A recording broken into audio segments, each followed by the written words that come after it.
হয়, আসসালামু আলাইকুম ৰহমতুল্লাহি বাৰকাতু। এই পবিত্ৰ ৰমজান মাহৰ আমি শুভেচ্ছা জনাইছোঁ যে যে আমাৰ এই পবিত্ৰ ৰমজান মাহৰ যে আজি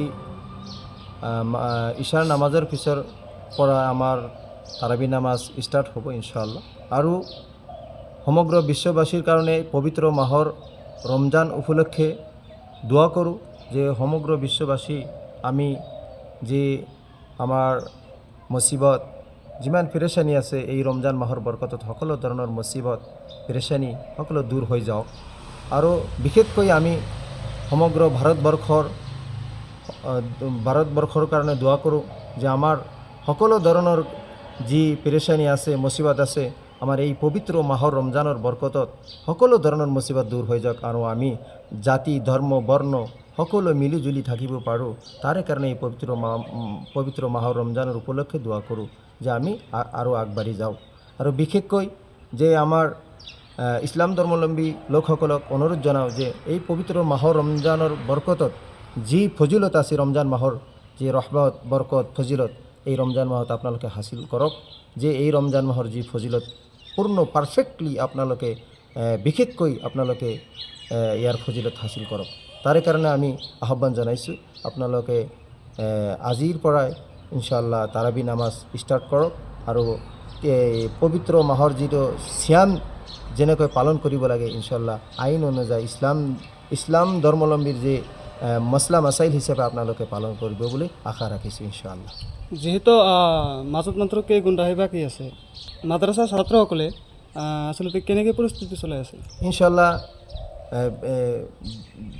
কিছুমান ঠাইত কিছুমান মছজিদত ইনশাআল্লাহ পুৰা কোৰাণ মুকম্মল খতম কৰিব ইনশাআল্লাহ। তাৰে কাৰণে হাফিজসকলে ইনশাআল্লাহ পুৰা তৈয়াৰী কৰিছে। আজি প্ৰায় মেক্সিমাম 1.5 পাৰামান ইনশাআল্লাহ কোৰাণ তেলাওয়াত কৰিব। তেলাওয়াতেৰ মাধ্যমে আমাৰ তাৰাবি নামাজ শেষ কৰিব ইনশাআল্লাহ। তাৰে পুৰা প্ৰস্তুতি লৈ আমাৰ পুৰা ৰমজান মাহত এটা কোৰাণ কমচে কম এটা কোৰাণ খতম কৰিব। তাৰে তৈয়াৰী গোটেইখিনি অলৰেডি হৈ গৈছে ইনশাআল্লাহ। আপোনালোকে দোয়া কৰিব যে প্ৰত্যেক মছজিদে আপোনালোকে যে এই পবিত্ৰ মাহৰ ৰমজানৰ ফজিলত হাসিল কৰাৰ কাৰণে আপোনালোকে বেছি বেছি তসবিহ তেলাওয়াত কৰক। আসসালামু আলাইকুম ৰহমতুল্লাহি বাৰাকাতু। আশা কৰোঁ সকলে ভালেই আছে। মই এই পবিত্ৰ ৰমজান মাহৰ শুভেচ্ছা জ্ঞাপন কৰিছোঁ। আৰু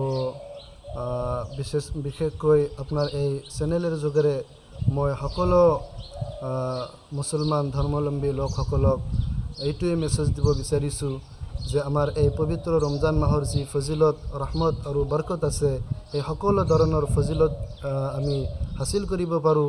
আৰু আমি গোটেই বছৰ যিয়ে নকৰোঁ কিয় বিশেষকৈ এই ৰমজান মাহত যিহেতু আমি সকলো ধৰণৰ ইবাদত কৰি আল্লাহ তবাৰক ও তাআলাক ৰাজি এবং খুশি কৰিব পাৰোঁ। আৰু আল্লাহ তবাৰক ও তাআলাৰ কাছে ওচৰত এইটোৱে দোৱা বিচাৰিছোঁ যে আল্লাহ তবাৰক ও তাআলাই যেন আমাৰ সকলো ধৰণৰ বালা মুসিবত আৰু পেৰেচানি আমাৰ পৰা আঁতৰাই নিয়ে। আৰু আমি সকলো বিশ্ববাসীৰ কাৰণে দোয়া কৰিছোঁ যে আল্লাহ তবাৰক ও তাআলাই আমাক এই ৰমজান মাহৰ বৰকতত আমাৰ দেশবাসীক ভৰপূৰ কৰি দিয়ক।